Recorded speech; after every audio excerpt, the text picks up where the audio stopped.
रज़ा के ज़हन में ये बात बैठी हुई है, बल्कि अटक चुकी है कि वो जिस चीज़ पर हाथ रखेगा, वो चीज़ उसी की हो जाएगी। और वो ऐना की दफ़ा भी यही सोच रहा है और कह रहा है कि ऐसा ही होने वाला है कि वो सिर्फ़ और सिर्फ़ उसी की ही होकर रहेगी। क्योंकि ऐना के भी दिल में कहीं न कहीं गिटार तो बजे ही है रज़ा को देख के।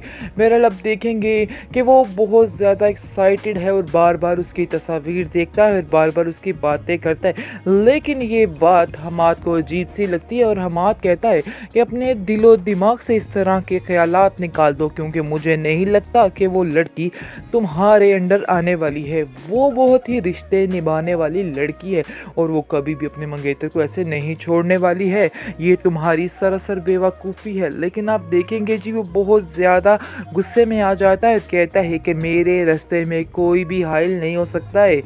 ये मैं कह रहा हूँ आपसे और आइंदा आप मेरे मामलात में कभी भी मत आइएगा।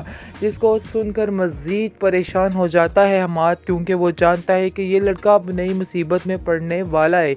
दूसरी तरफ आप देखेंगे कि रज़ा की बहन बहुत से ख़यालात जोड़ रही है हमाद के साथ और पता नहीं क्या क्या सोच रही है।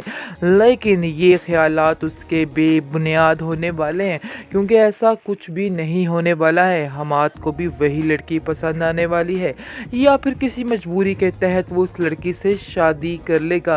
लेकिन होगा कुछ इस तरह से कि रज़ा फ़िलहाल ज़िद में आके ये सारी बातें कह रहा है, लेकिन उसका साथ नहीं निभा सकेगा। कुछ ना कुछ ऐसा करेगा, क्योंकि वो सिर्फ़ और सिर्फ ज़िद और हठधर्मी करना चाहता है, इसके अलावा और कुछ भी नहीं। खैर, उसकी माँ भी कभी भी इस रिश्ते के लिए नहीं मानेगी, क्योंकि वो जानती है कि वो लड़की काफ़ी गरीब ख़ानदान की है और वो अपनी नाक नहीं कटवाना चाहेगी।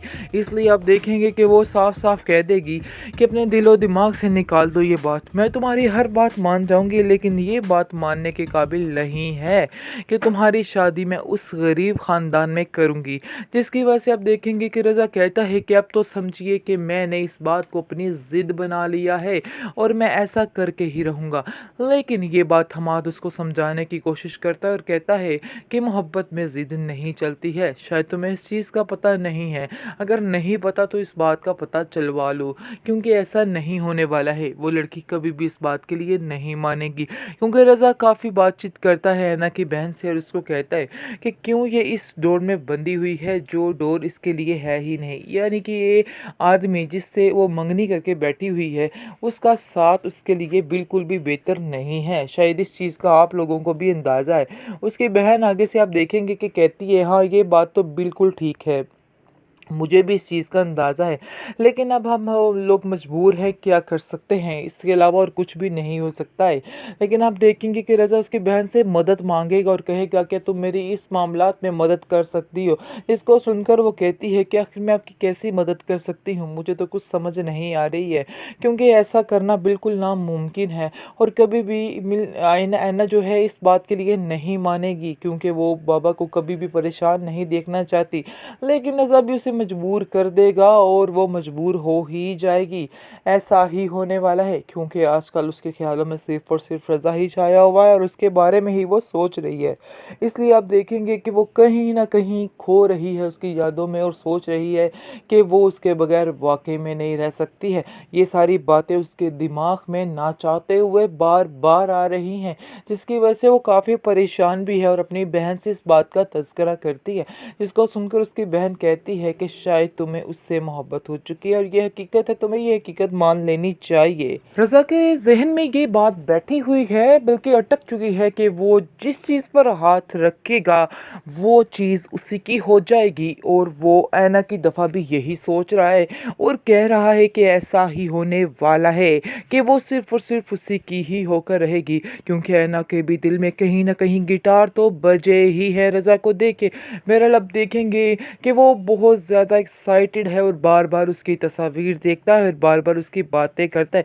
लेकिन ये बात हमाद को अजीब सी लगती है और हमाद कहता है कि अपने दिलो दिमाग से इस तरह के ख़यालात निकाल दो, क्योंकि मुझे नहीं लगता कि वो लड़की तुम्हारे अंडर आने वाली है। वो बहुत ही रिश्ते निभाने वाली लड़की है और वो कभी भी अपने मंगेतर को ऐसे नहीं छोड़ने वाली है।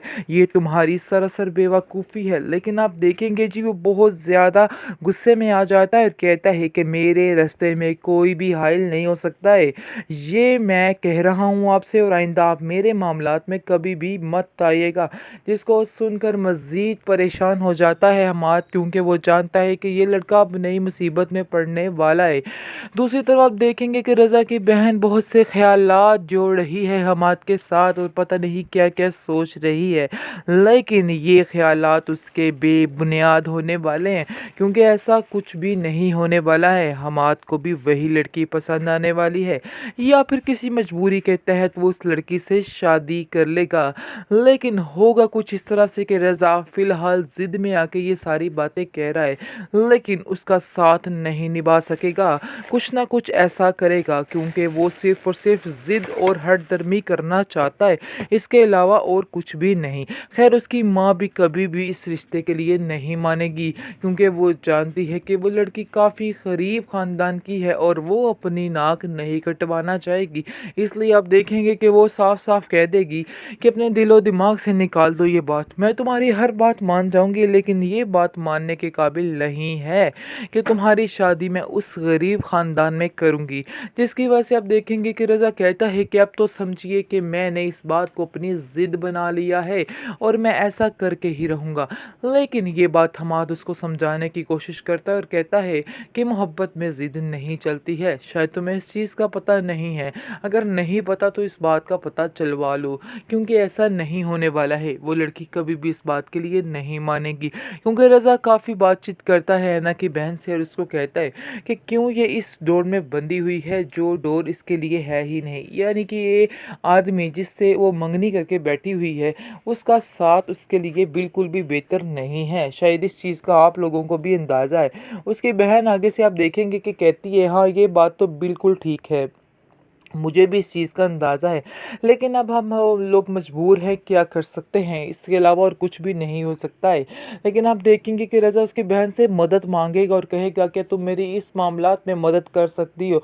इसको सुनकर वो कहती है कि आखिर मैं आपकी कैसी मदद कर सकती हूँ, मुझे तो कुछ समझ नहीं आ रही है, क्योंकि ऐसा करना बिल्कुल नामुमकिन है और कभी भी ऐना जो है इस बात के लिए नहीं मानेगी, क्योंकि वो बाबा को कभी भी परेशान नहीं देखना चाहती। लेकिन रज़ा भी उसे मजबूर कर देगा और वो मजबूर हो ही जाएगी। ऐसा ही होने वाला है, क्योंकि आजकल उसके ख्यालों में सिर्फ और सिर्फ रज़ा ही छाया हुआ है और उसके बारे में ही वो सोच रही है। इसलिए आप देखेंगे कि वो कहीं ना कहीं खो रही है उसकी यादों में और सोच रही है कि वो उसके बगैर वाकई में नहीं रह सकती है। ये सारी बातें उसके दिमाग में ना चाहते हुए बार बार आ रही हैं, जिसकी वजह से वो काफ़ी परेशान भी है और अपनी बहन से इस बात का तज़किरा करती है, जिसको सुनकर उसकी बहन कहती है कि शायद तुम्हें उससे मोहब्बत हो चुकी है और ये हकीकत है, तुम्हें ये हकीकत मान लेनी चाहिए।